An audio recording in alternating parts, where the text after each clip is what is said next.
Welcome back, episode 4. And today, Jason, we are going to talk about a really cool, I would say, from my perspective, learning this for the first time with you. You are aware of, you're the subject matter expert. Um, a cell danger response model by Dr. Naviaux. So, first of all, how are you doing? I'm doing good. How are you doing? Doing well too. Looking All right. forward to picking your brain on this topic. Yeah, this one I find somewhat exciting as well because nothing made sense until I started looking at Dr. Naviaux's model for sure. Yeah. All right. Let's jump into the topic then. So the cell danger response, or CDR, we're going to use this term a lot, CDR, throughout this episode, has been Yep. called a key to understanding how body heals. Can you break it down for us? What is it, and why is it such a big deal in modern medicine? Yes. So the cell danger response, or the CDR, is a pretty groundbreaking concept developed by Dr. Robert Naviaux. And to explain how our cells react to stress, injury, or threats. Think of it like the body's kind of a built-in alarm system, but operating at a microscopic cellular level. So when the cells detect danger, whether it's from an infection or a toxin or injury, um, it temporarily shifts its priorities. Instead of continuing with normal functions like growth and energy efficient or efficient energy production, the cell goes into a survival mode. And that shift not only protects the cell, but it also then sends signals to the body and then to the neighboring cells to begin the healing process. And really, in that way, the CDR is both a defense mechanism and a driver of recovery, right? And it's so revolutionary because it really connects the dots between many of the biological processes like inflammation and immune response and energy metabolism, showing how they all kind of revolve around these cellular signals. And more importantly, it really reframes health and disease kind of at a fundamental level, how well our cells adapt to and recover from stress, right? And so the perspective or this perspective shift is truly a game changer, offering us new ways to understand conditions like chronic disease and autoimmune disorders and even aging. And it challenges us to support the body's natural healing process rather than just suppress symptoms. And then that opens the door to more effective prevention and treatment strategies. And when did you discover this first? And you obviously you mentioned how influential the CDR model has been in your work. Can you share how you first came across this research and why it resonated so much with you? Sure. So it kind of all started with my family getting cancer, right? So that really didn't make sense to me. So we ate well, mostly organic whole foods. We were active. We didn't have a lot of mental stress. We spent time together and played as a family. Yet somehow everyone got cancer. I guess everyone but me. And it really left me wondering why it didn't make any sense. So that's the question that really kind of launched my journey into understanding health at its most fundamental level. And early on, I became somewhat fascinated with mitochondria and then their potential role in driving health and healing. And I wanted to understand. Remember, I explained this before. I wanted to understand why some therapies were working or could work, and then when they would work and when they wouldn't work, and what was different between those times. Why things would work sometimes and not others. And so early in this research, I came across Dr. Otto Warburg. It's pretty well known. Got a Nobel in medicine back in the 30s. And so he's the one who discovered that cancer cells rely on anaerobic energy production, even when oxygen's available. It's actually called the Warburg effect. And it's a metabolic hallmark of cancer. But here's what doesn't really add up. It's fairly well known that cells with severely dysfunctional mitochondria don't become cancerous. And yet, once cells become cancerous, their mitochondria becomes dysfunctional. That didn't make sense. So it's Dr. Naviaux's research and his cell danger response model made everything click. So he states fairly simply that cancer is a CDR2 disease. He named the different phases. I'll get into those in a little bit. And in that case, he wasn't. He didn't come up with real fancy names. He named them CDR1, CDR2. But in CDR2, the cell is prioritizing proliferation. So the mitochondria aren't actually broken. They're doing exactly what they're supposed to do, protecting the cell and shifting into a different metabolic state. So it's not a malfunction. It's a survival strategy. And that realization kind of reframes the problem.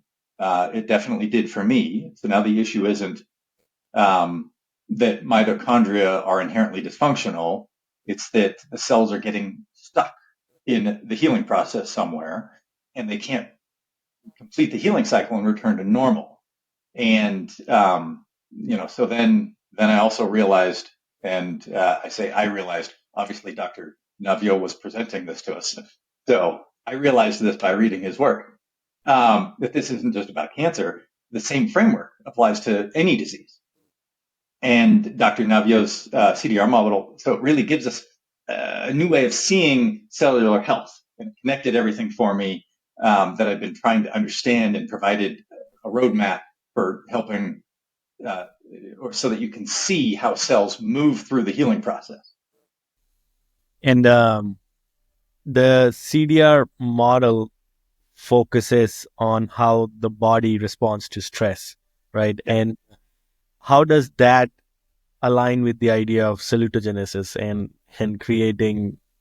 creating health instead of just addressing the disease?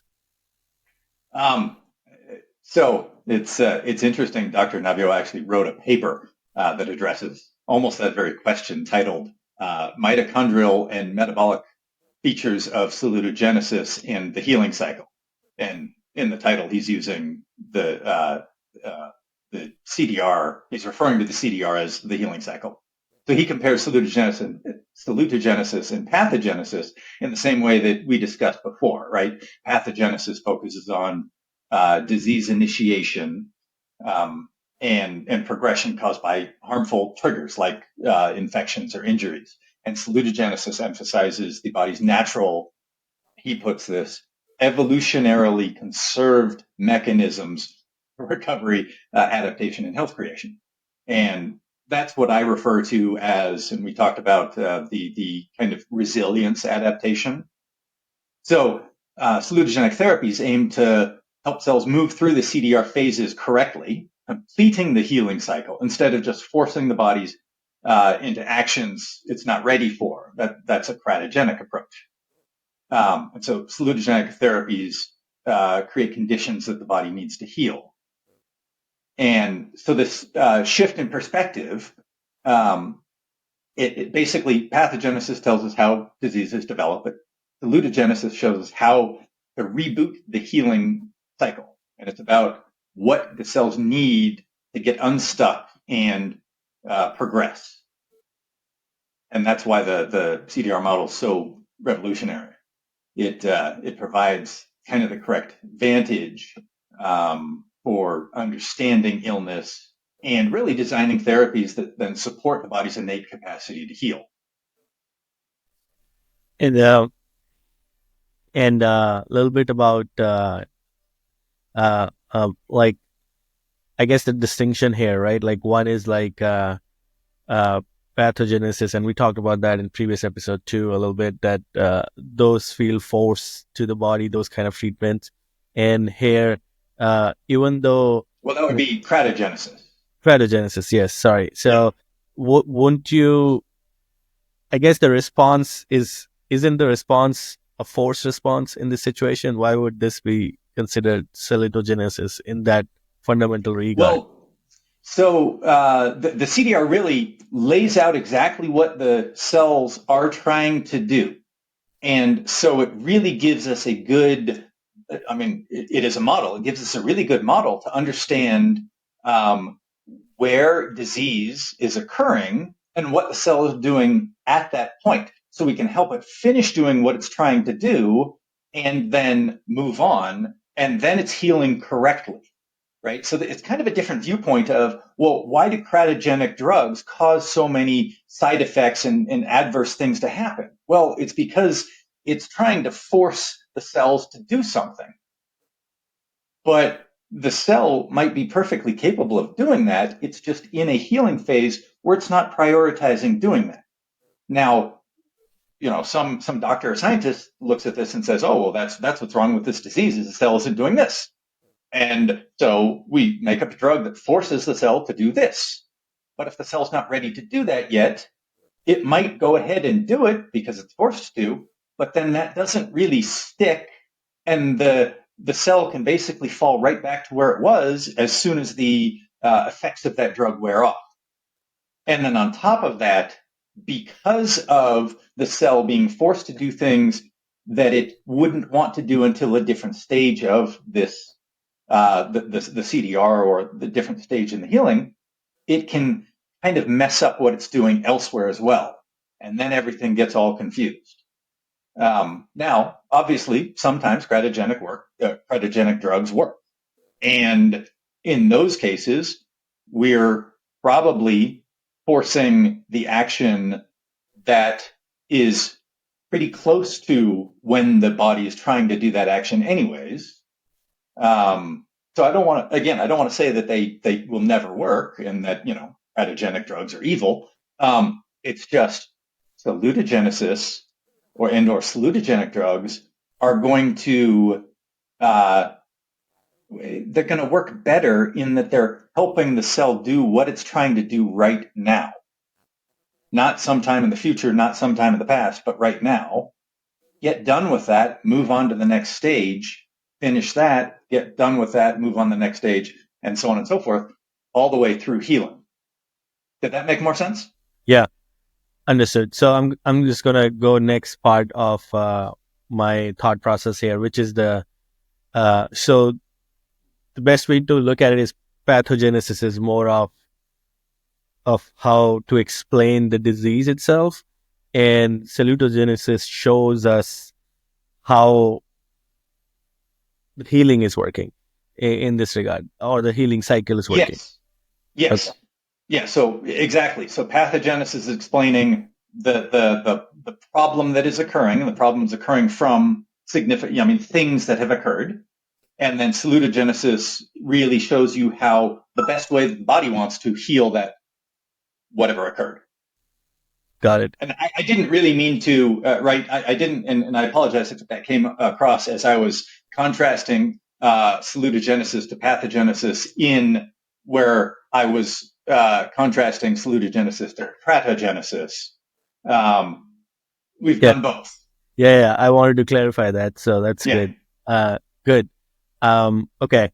So now,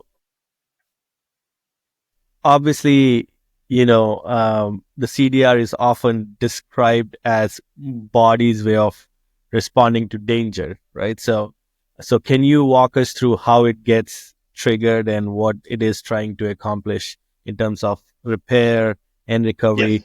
And this is a detail, like we need details here. Okay. So I'll try to stay somewhat high level so that we don't get super bogged down here. But basically, the CDR is triggered whenever a cell experiences stress, whether that's from an infection, a toxin, physical injury, or even psychological stress. So again, the CDR acts like an alarm system at the cellular level. and it sends out signals to warn neighboring cells and the rest of the body that there's a problem. The first priority of the CDR is survival, right? Contain the threat and prevent it from spreading. And so Dr. Naviaux actually maps this out in 3 distinct phases, each playing a key role in the healing process. I'll explain them briefly. So CDR1, again, it's not the fanciest of names, but so the first phase is CDR1. You can call that defense and inflammation, or the acute phase, and that's where the cells. That's the cell's immediate response to danger, right? So mitochondria, the tiny powerhouses of our cells, shift into what's called M1 phenotype. So that they actually change their phenotype. They physically change. And instead of now generating energy efficiently and aerobically, they prioritize producing reactive oxygen species, which are molecules designed to fight off invaders. That's what causes oxidative stress. And they, along with other things, signal the immune system to respond. Really simply, this is like calling the fire department when a fire breaks out. The goal is to contain the threat, even if it temporarily disrupts normal life. Then the next phase, CDR2, that's repair and regeneration, right? So once the immediate threat's under control, the cells shift into repair mode. The mitochondria actually transition into a more neutral M0 phenotype, and that supports processes like tissue repair, stem cell recruitment, and rebuilding of lost or damaged cells. So you can think of this like the cleanup crew that comes in after the fire's been put out to repair all the damage. Then CDR3 is restoration and return to homeostasis. So in this final stage, the cells return to their normal state. Mitochondria resume they actually switch to the regular or healthy M2 phenotype, and they resume their normal, efficient, or aerobic energy production mode. Inflammation resolves, and normal cellular communication and functions are restored. So you can think of this as putting the finishing touches on the rebuild after the fire, and it leaves the structure as good as new, or even better than it was before the fire. And the response is only triggered specifically when there is a stress event, right? In that case, it's not like is there anything else when it is triggered for other functioning at all, or it's just that's how it works? Like whenever there is a stress or infection or whatever caused by it, that leads to the trigger of this, or is it something that's always running in the back end for our bodies? No. Yeah. So the cells only enter the CDR with triggers. Now, those triggers can be lots of different things. Basically, anything that is a cellular threat or danger signal, right? This is the cell danger response. So like in CDR2, we said that's when it's rebuilding. So that's a proliferative stage of the cell. But to be clear, the cell can do, it's growing, it's healthy growing, I suppose. Normally, it doesn't have to go into the cell danger response cycle to get to that proliferative stage. They're two separate things.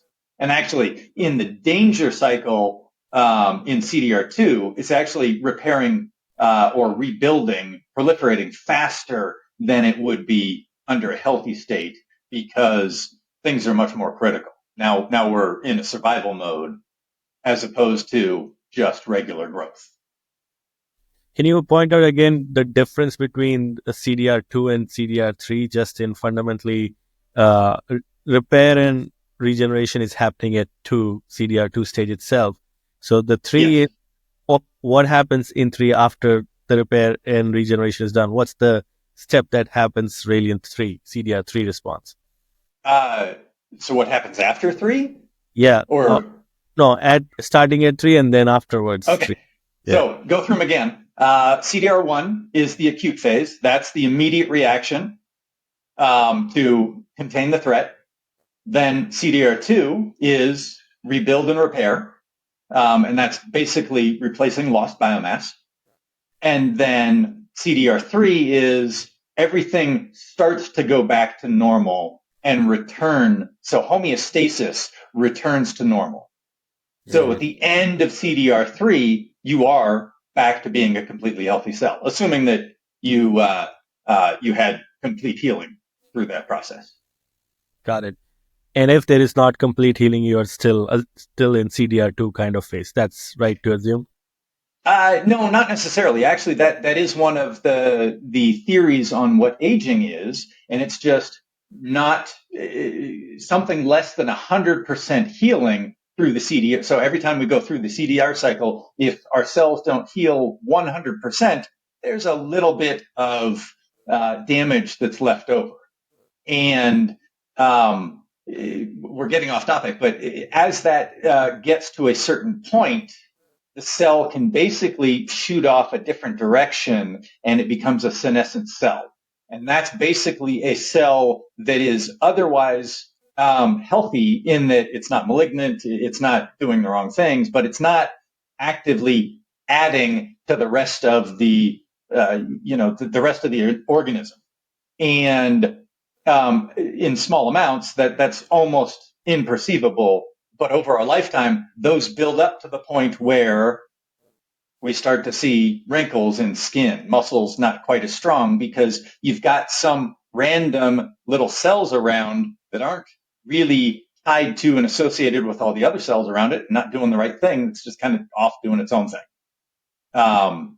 They're, I guess they could be producing a little bit of inflammation, but not really a lot. And again, and that's why, for a long time as you're aging, we don't notice any of this stuff because, what's a couple little cells that aren't coordinated with all the others?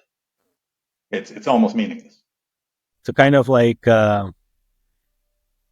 it's not damaging in any way, but it's also not the optimal state it was earlier. But it's like what we call like Yes.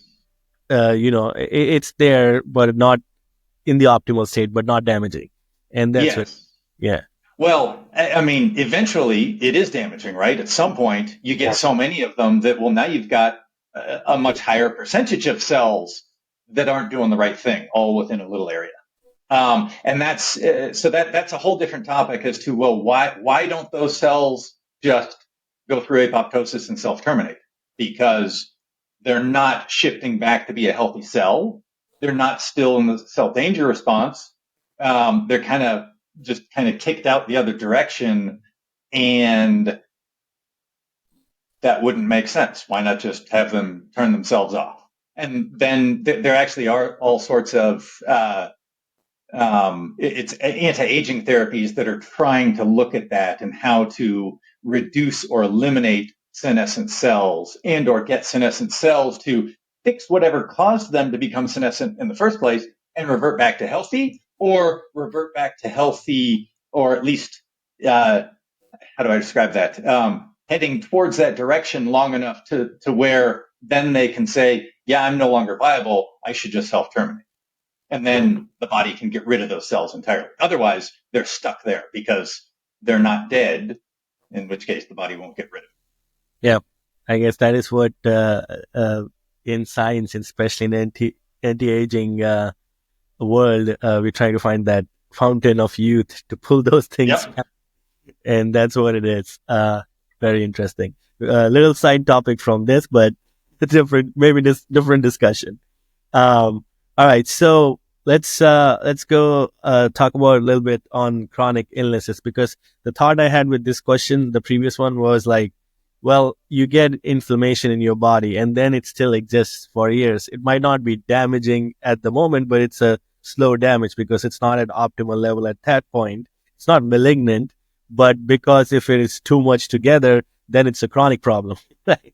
It becomes the chronic problem, right? So it becomes a chronic illness. So chronic illnesses like autoimmune diseases and metabolic syndromes are complex. It's like many different ways.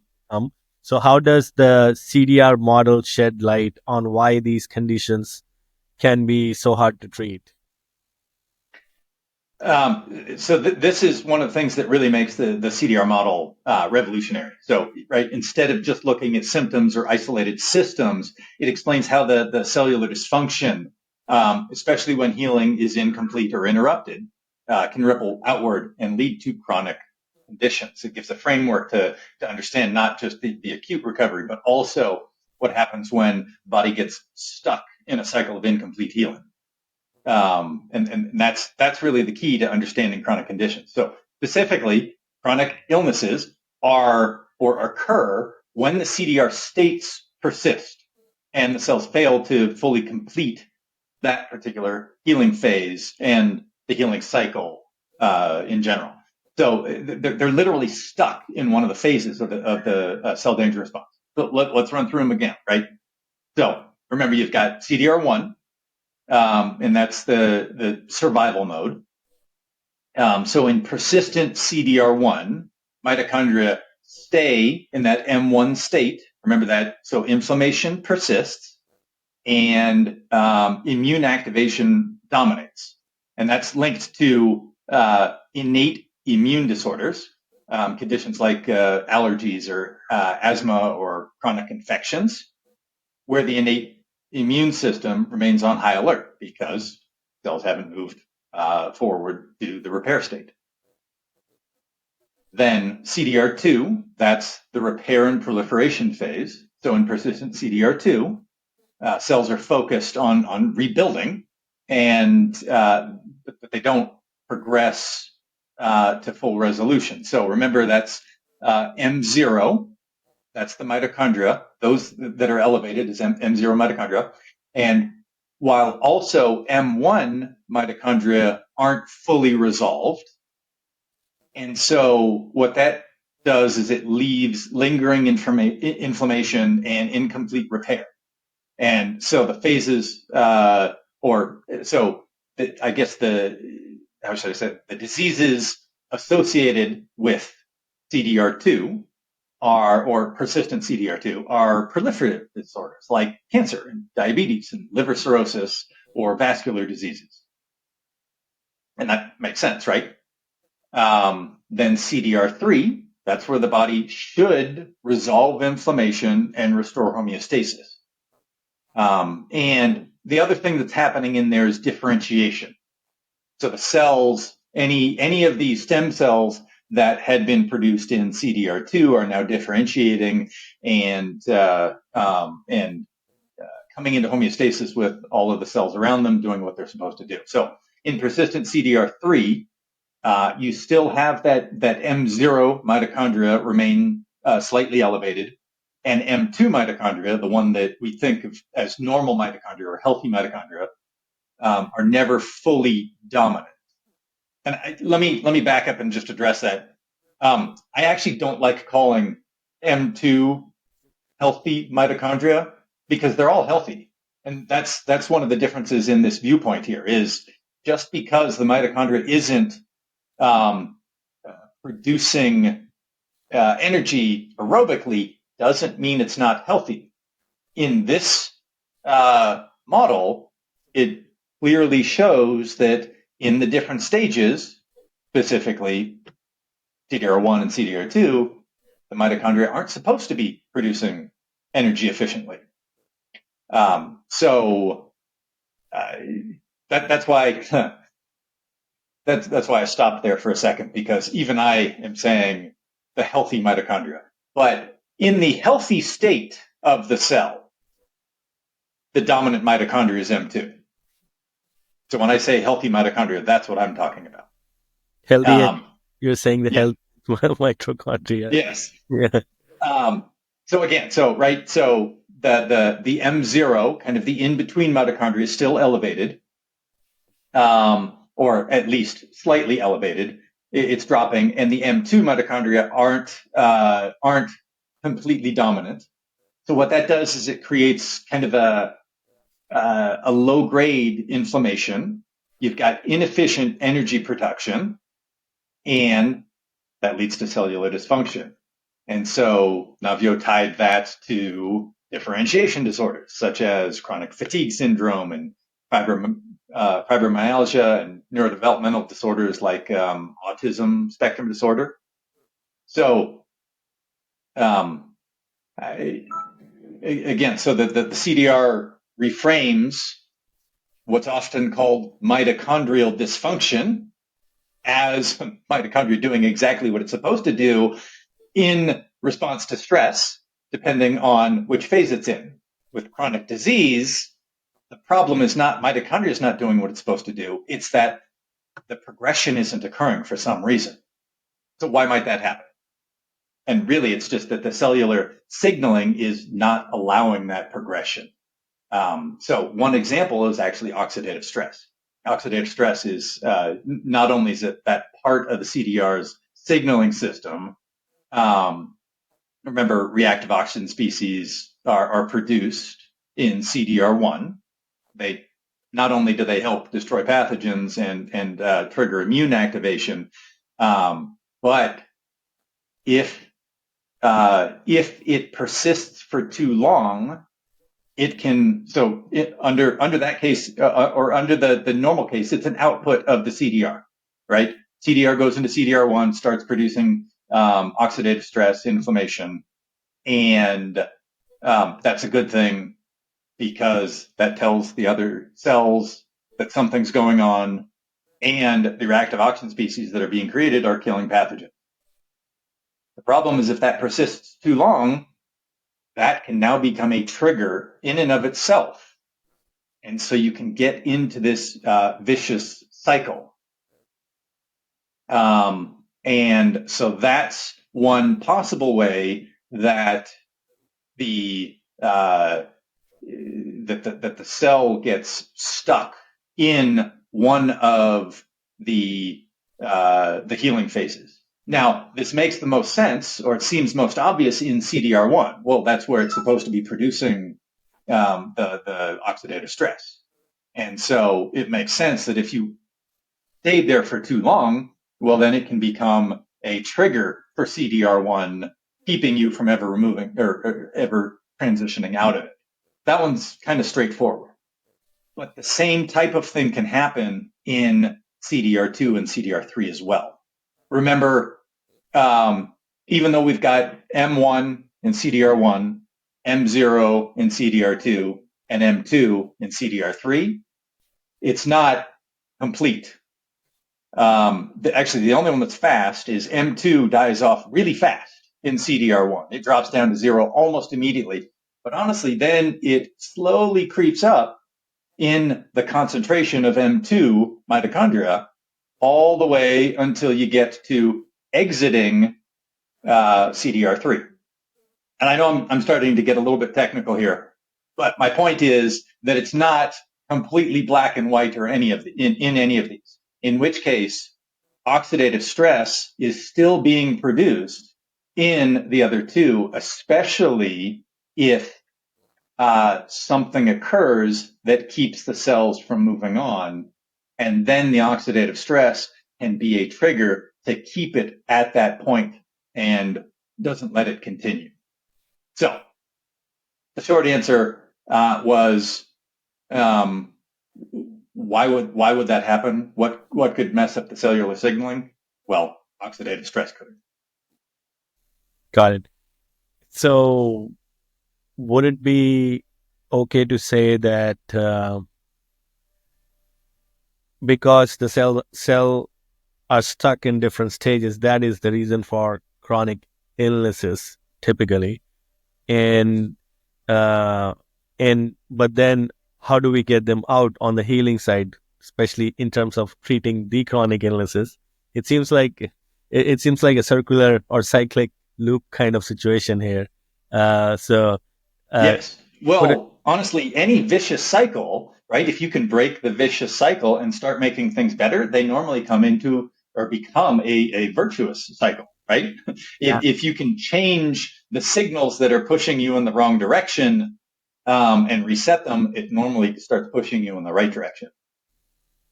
yeah, that's I feel like that's a topic in itself. We should talk separately in Yes. our Yeah, I network. suppose. Uh, But yeah, so kind of to recap there. So remember, chronic disease really is just the cell has been doing what it's supposed to do in this healing phase for too long. And mm, so it's not a failure of the mitochondria or the failure of the cells themselves. It's a failure of the signaling to have that cell move on. Now, that signaling failure could be because we're continually getting triggers. And those triggers could be environmental factors, could be all sorts of things, in which case the body, uh, I don't want to say shouldn't move on, but isn't moving on because you keep on re-triggering it. And that, again, this makes a little bit more sense when you consider CDR1, but the same type of thing can happen in CDR2. Honestly, it's more likely to happen in CDR2 and CDR3 if CDR1 had been being triggered too often or for too long before, it had been there for too long before it came out. Well, now you do get what's called, or what I like to call immune fatigue. Now that might actually refer to something systemically. I use it to refer to local immune fatigue, where locally the immune system and the cells kind of get exhausted.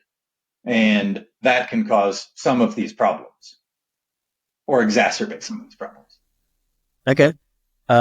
Now you mentioned how CDR model has influenced your understanding of therapies like IBAL. Can you explain how the model might help us understand why certain approaches like the eyeball based therapies are effective for some conditions? Sure. Okay, so let's readdress IBAL. So remember that ion biotechnology aqueous ligands, IBAL, and pronounced IBAL, so I don't sound quite so pretentious. So really, it just works by addressing some of the key factors that keeps cells stuck in the CDR.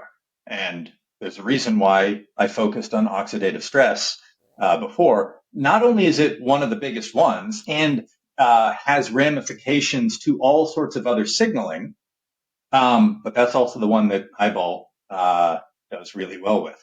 Remember, so we addressed and touched on how oxidative stress can be both an output of and a trigger for the CDR.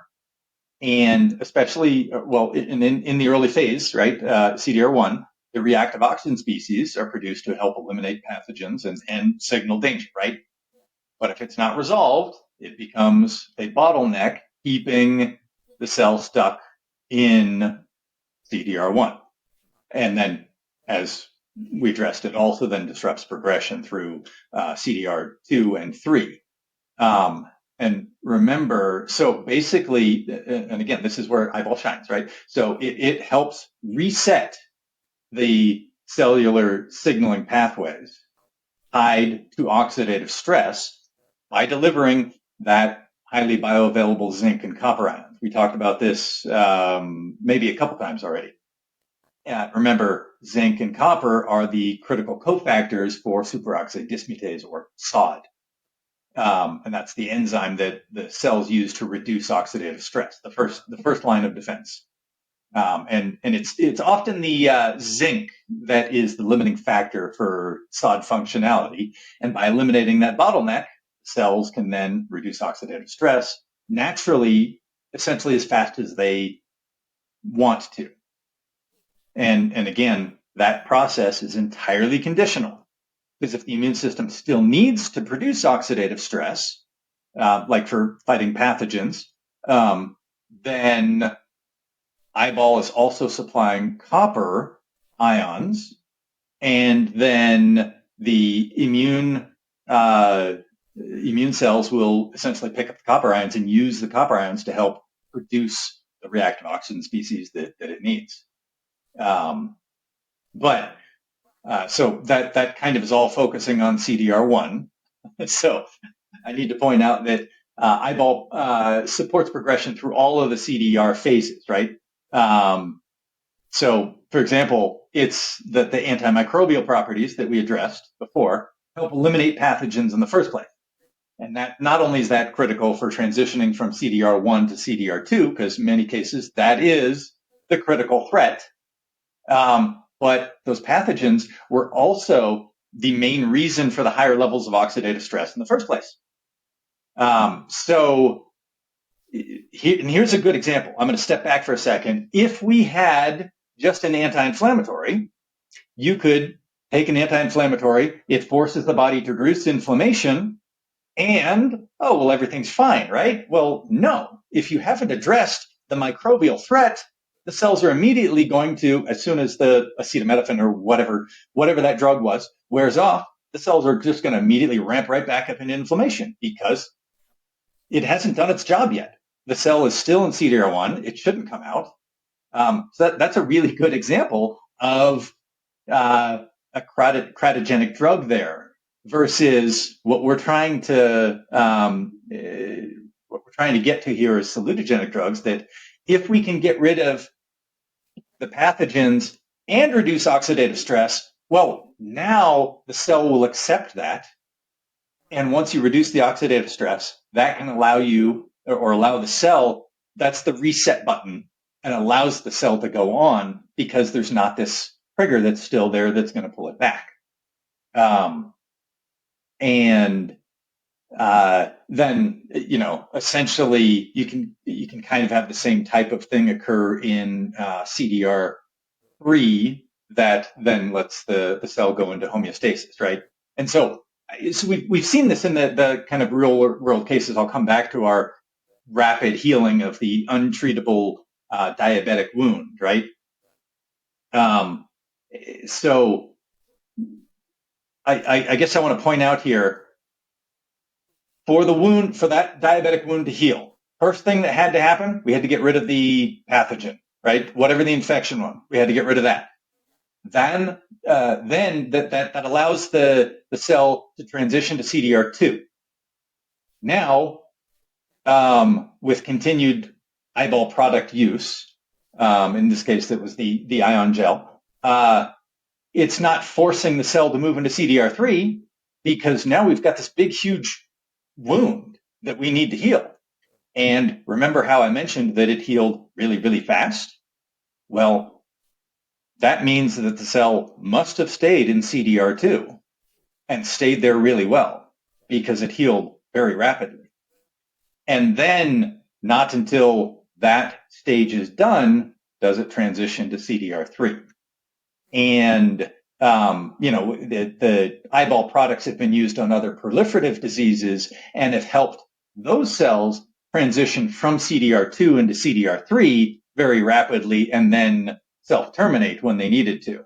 But my point is, we didn't force that to happen, and the healing of diabetic wounds is a really good example, because if we forced the cells out of CDR2, they wouldn't heal. They wouldn't rebuild. You'd still have, a big, huge hole in your foot there.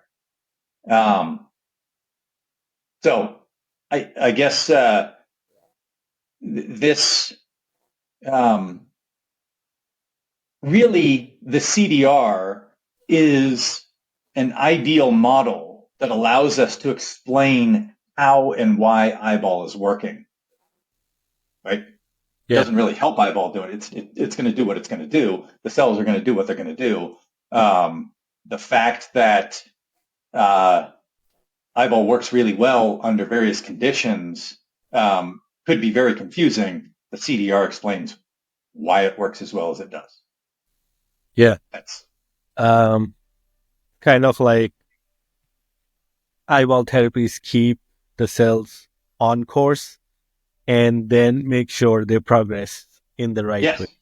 Yeah. And again, but really it's more resetting, right? So, and that's what our cells are really good at healing normally.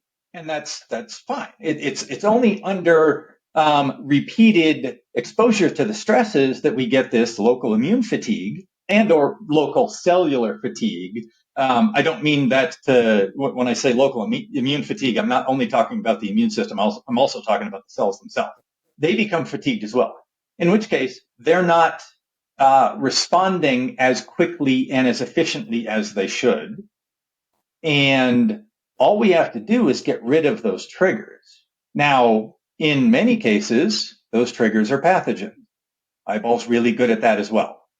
So we can get rid of those triggers. Once the triggers are gone, then you can still have that oxidative stress vicious loop and everything else, all of the other signaling confusion that occurs with that. Now you can reset that, and if you can reset that well enough and efficiently enough, then the cell, without the triggers, can finish that stage of healing that it's in. Now, if it was in there too long, then we might have had chronic illness, and then that's what we're fixing. If it wasn't staying in there too long, and that's just the normal time that it was in there, well, then it is just transitioning to the next stage when it needs to. Yeah. Okay. Now, could the CDR model change how we approach healthcare overall? What impact could it have on treating, even mental health for that matter? So you might suspect that my answer is absolutely. So the CDR model really fundamentally can shift our focus in healthcare by or from merely treating symptoms to addressing I don't want to say the root cause, but the root causes of cellular stress. And that really can transform how we think about chronic disease management, preventative care, and yeah, even mental health. Okay, for example, instead of trying to suppress the symptoms of inflammation, we can focus on identifying what's triggering the inflammation in the first place, address that, and then once you address the inflammation, if it got out of control, again, now it'll stick this time, right? So that approach can lead to a more personalized medicine where treatments are targeted more to the specific stressors that each patient is facing. And by understanding CDR, we can gain or develop new tools for the cells to complete the healing cycle, rather than just making the sign or I guess making things that mask the signs of an incomplete process, right? So you asked about mental health. So the CDR model could reframe conditions like PTSD or depression as prolonged cellular stress responses. And this opens up entirely new avenues for treatment, focusing not just on the brain, but on cellular recovery throughout the body. For example, therapies that support mitochondrial function, reduce systemic inflammation, resolve autonomic dysfunction could become key components of mental health care. And I guess this is a little bit of a cheeky example, but have you ever gotten a massage and felt better mentally as well as physically afterwards? Yeah. Yeah. And that's because it's kind of all tied together. So really, I guess the big picture here, or the big picture perspective, challenges us to move away from Kratogenic approaches. I hope that's coming across, that are forcing the body into certain actions, and instead focus on salutogenic treatments that support the natural healing processes. And it's a shift toward working with the body's innate systems, ensuring cells have all the resources and signals. That's actually really important, and the signals that they need to restore health.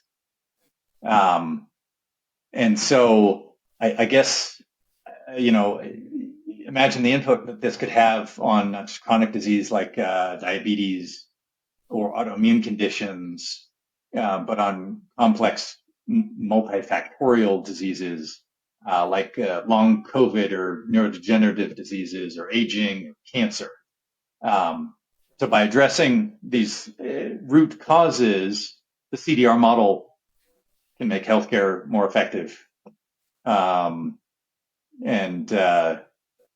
preventative and truly patient-centered. So I guess specifically for mental health, I think because a lot of things in mental health is a response to stress, which is a response to cells changing in stress. And Well, yeah, that, absolutely. But remember, stress is systemic on the body as well as local, right? And so the brain doesn't necessarily look at mental stress versus physical stress any different. It's all stress. And the brain, depending on what's, and everyone's brain is different, depending on where we're at and what's happening, what our resilience is. We've talked a little bit about that. A lot of different factors. You can kind of think of it like a threat bucket, right? And your body can be, your brain essentially is, I'm fine with anything below this level. And, you can roll your ankle. That kind of hurt a little bit. Doesn't really matter. Not a big deal. My wife's yelling at me. I've got to get my kids, all of that can just be, water off your back until you get to a certain point, and then the brain says, yep, this is enough. And then any little thing can basically start triggering you. And I know that word is charged, but truly that then can start triggering the CDR. And where is it triggering you? Well, we don't necessarily know. It kind of could be all over the place. Whatever your brain is most concerned with. And it's not that, oh, well, everything was fine until I whacked my arm here and now everything is problematic. Well, the brain doesn't think that your arm is more important. It's just that was the straw that broke the camel's back. And and actually, now that I say that, we often then look at this as, oh, this is where all of my problem was because everything was fine until I hurt my arm. And now all of this other stuff is, well, again, it was just the straw that broke the camel's back. And by reducing all of the other stressors, you can make your arm feel better. yeah, this is This is getting into kind of the whole somatic or the neurosomatic integration that eudaimonia focuses on a lot. interesting. Yeah, we should probably talk about this in probably one of the episodes later. But Yeah, that would be great. yeah, so obviously, maybe this is the last question for today, but learning about the CDR, totally fascinating concept and everything, how it's coming together, how it explains why IBAL works to that level. But for someone listening right now, what's one thing they can do today to support their body's healing and health creation? Talk about that. um, so it feels like a cop out to just say start living that salutogenic lifestyle that we discussed. Um, so I'll try and tie it more directly to the CDR, right? But really, this is the salutogenic lifestyle, right? So one of the things that we haven't discussed much about is, I touched on it a little bit, is that the CDR gets triggered, or what happens when the CDR gets triggered too often, right? And that does cause that immune fatigue or local immune fatigue. And I pointed out that can make it hard for your cells to continue progressing through the CDR. And now remember, there are levels to this, right? So that doesn't mean that, you're going to develop cancer, although it increases the chances for sure, but it also increases the chances that your cells then don't finish healing correctly and get spit out as senescent cells. Have you ever wondered why, you can look at somebody who lives, a healthy lifestyle and they look 10 years younger than somebody who doesn't? Well, that's why. It's they're everything that they're doing. Actually, a lot of it does come back to mitochondrial function, right? So almost everything that we do to be healthy increases mitochondrial function. But that also then means that the CDR is functioning better, and cells that shouldn't exit, or as they come out, they're not viable, they should self-terminate, and that should happen in CDR3. That then happens more rather than whatever's going on where they don't exit to health, but they don't get stuck in the CDR and they exit as senescent cells. Remember, we explained those as aging. Well, if your body is producing them at a faster rate, that means you're aging faster. That's exactly how that works. What is one of the most relevant things relevant to the CDR that you can do to support your body's healing and, I guess, health creation is to start reducing CDR triggers, or just start reducing cellular triggers. That means reducing your exposure to chemicals, using organic foods, filtering your water, avoiding unnecessary toxins in your environment. You can manage stress, get better sleep, spend more time in nature. Anything that lowers your body's overall stress load. Many of these things are the same things that I listed off as to what's a salutogenic lifestyle. They're all the same. I guess another one is getting proper nutrition for sure. You need to get enough vitamins and minerals. Regular movement supports circulation and optimizes mitochondrial function.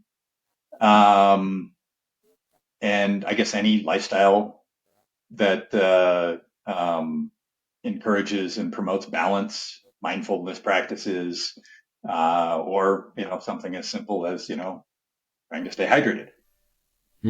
Yeah. And again, the key is consistency. Supporting the body doesn't have to be complicated. It's about small, regular actions to help the cells do what they're naturally designed to do. And over time, your small choices add up, allowing the body to stay resilient. And with our little scale, every day improve the resilience adaptations as opposed to the dysfunction adaptations. And then that helps cells progress through the natural healing cycle. Great. If people want to listen or go more detail on salutogenesis, we already have an episode. People who have not heard it, go back. I think it's episode 2 or 1 or 2. Check them out and you'll get a good idea of more on this direction. So again, this has been great. I appreciate you. You kept it slightly high level that people like me can understand. So that was great. Thank you so much for that. And I think we have a foundational blueprint of understanding CDR and more so why therapies are working with IBAL. That was a great insight to just wrap it up in this episode. So thank you so much for your time again. All right, thank you. And yeah, I apologize if I do get a little bit more excited with this one because again, this is what started to really tie things together for me. I think in a few more episodes we're going to touch on the next thing that was really big for me to tie everything else together. But this is a big one for sure.